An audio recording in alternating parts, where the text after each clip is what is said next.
Bom dia, turma! Nossa aula de hoje será sobre a unidade 2.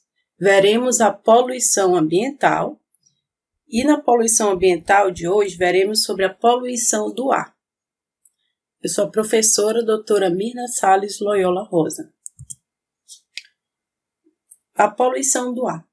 O aumento populacional ele vem impulsionando o desenvolvimento descontrolado das múltiplas atividades humanas nos setores industriais e de transportes e consequente aumento crescente da emissão de poluentes atmosféricos, que tem causado problemas atmosféricos, como o aquecimento global, a chuva ácida, a inversão térmica, redução da camada de ozônio. Vamos ver aqui o que seria o aquecimento global e a diferença do efeito estufa. O aquecimento global ele é um processo de intensificação do efeito estufa e as alterações climáticas responsáveis pela elevação da temperatura média do planeta. O aquecimento global ele é maléfico para o planeta. Já o efeito estufa refere-se a uma camada composta por gases que regula a temperatura do planeta Terra. Ele é uma característica natural da Terra e esse fenômeno ele é benéfico porque ele evita amplitudes térmicas durante o dia. Se não tivesse o efeito estufa, se o planeta Terra não tivesse esses gases para regular a temperatura, durante o dia as temperaturas seriam muito altas e durante a noite as temperaturas seriam muito baixas. Essa amplitude térmica seria grande. Então, o efeito estufa ele é um fenômeno benéfico para nosso planeta Terra. Já o aquecimento global é a intensificação do efeito estufa causado pela ação humana. O homem, ele, com o desenvolvimento industrial e com o crescimento populacional, tem aumentado os gases do efeito estufa, que são o dióxido de carbono, como vocês estão vendo aí, gases como CO2 e CH4, que é o metano, que intensificam o efeito estufa e não permitem que o excesso de calor saia da atmosfera. Como vocês podem ver aqui, o efeito estufa, como ele funciona? Tem a radiação solar, que aquece a Terra, e tem uma camada formada pelos gases do efeito estufa.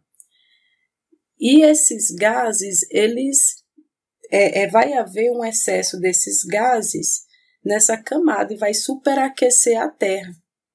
Porque esses gases eles não vão conseguir ser emitidos para fora da Terra e ele vai ficar concentrado no planeta Terra.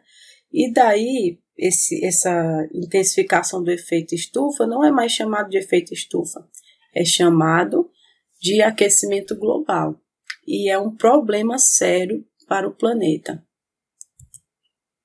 As principais causas do aquecimento global são os incêndios, a queima de combustíveis fósseis, a emissão de gases tóxicos para a atmosfera, a deflorestação, as indústrias. Os principais gases causadores do aquecimento global são o dióxido de carbono, metano e o óxido nitroso.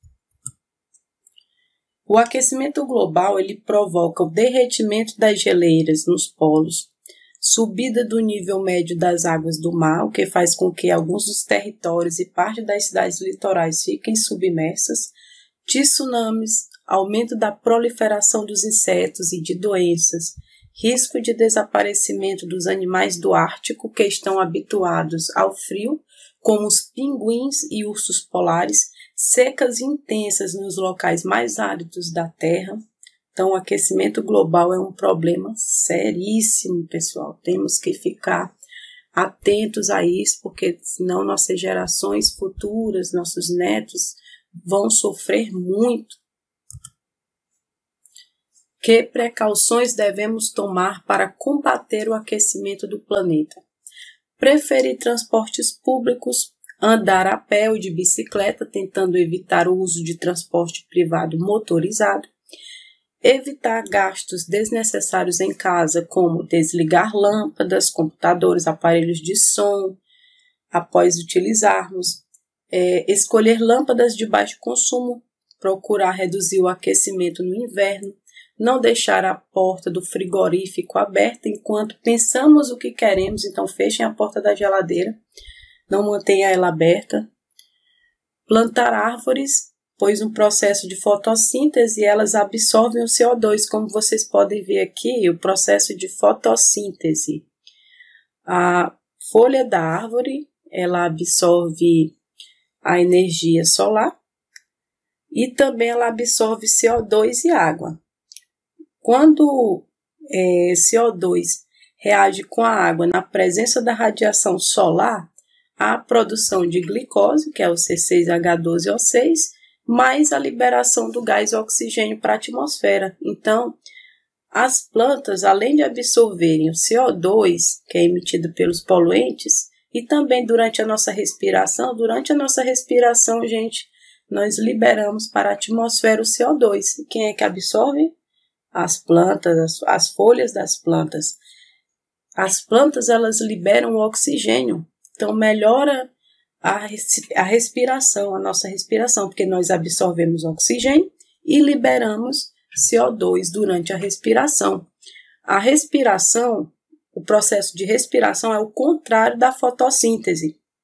Na respiração, o oxigênio reage com a glicose, que é o C6H12O6, e libera água e CO2.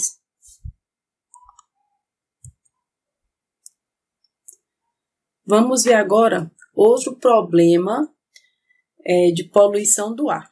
É a chuva ácida. Mas é importante ressaltar, turma, para quem não sabe, toda a chuva ela é ácida, pois ela tem um pH igual a 5,5, 5,6. Ela fica aproximadamente nesse pH. Sabemos em química que pH abaixo de 7 são pH ácidos. Então, como o pH da chuva, de qualquer chuva, tem um pH menor do que 7, toda chuva ela é ácida. Por quê? Porque, como eu falei para vocês, durante a respiração, até na nossa respiração, nós liberamos o CO2. Esse CO2, que é o dióxido de carbono, quando reage com a água, produz o ácido carbônico. Então, esse ácido carbônico que é produzido vai gerar acidez na água da chuva. Então, toda a chuva é ácida. Mas, um pH inferior a 5,5, a água da chuva já está contaminada com outros poluentes. Já é um pH muito ácido que já vai trazer danos para o meio ambiente. Aí sim, a gente chama chuva ácida. Chuva muito ácida, né? Chuva muito ácida que é causada pela queima de combustíveis que contêm enxofre como impureza, gasolina e óleo diesel, que vem da gasolina e do óleo diesel. Vejam aqui a queima do enxofre. O enxofre, quando reage com o oxigênio, ele forma o dióxido de enxofre. Em seguida, o dióxido de enxofre, ele é transformado em trióxido de enxofre. Esse trióxido de enxofre, quando reage com a água, ele vai formar o ácido sulfônico. Em seguida, quando esse trióxido de enxofre reage com a água, forma o ácido sulfúrico. E o ácido sulfúrico, ele é muito corrosivo. É um ácido bastante corrosivo que vai baixar o pH de 5,5 da água da chuva para 2, 2,5. Então, a chuva vai ficar com um pH muito baixo e aí dizemos que a chuva é muito ácida. Então, aqui mostra a formação da chuva ácida, que é pela emissão dos poluentes que contêm óxidos de nitrogênio e óxidos de enxofre, que quando reagem com a água formam ácidos altamente corrosivos e fortes, ácidos fortes, como o ácido nítrico e o ácido sulfúrico. E o que vai acontecer? Quais são as consequências da chuva ácida? Devasta lavouras e plantações, acidifica rios e lagos, matando os peixes e destrói monumentos. Como vocês estão vendo aí, os monumentos de mármore que são destruídos. por conta da chuva ácida. Como evitar a chuva ácida? Usar o transporte coletivo, diminuindo-se o número de carros e, consequentemente, vai diminuir a quantidade de poluentes. Utilização do metrô, por ser elétrico, ele polui menos do que os carros. Utilização de catalisadores nos veículos a combustão. Tratamento de poluentes gerados pelas indústrias, como vocês estão vendo aqui esse protótipo. O que seria a inversão térmica? A inversão térmica é um fenômeno atmosférico muito comum nos grandes centros urbanos industrializados, sobretudo naqueles localizados em áreas cercadas por serras ou montanhas.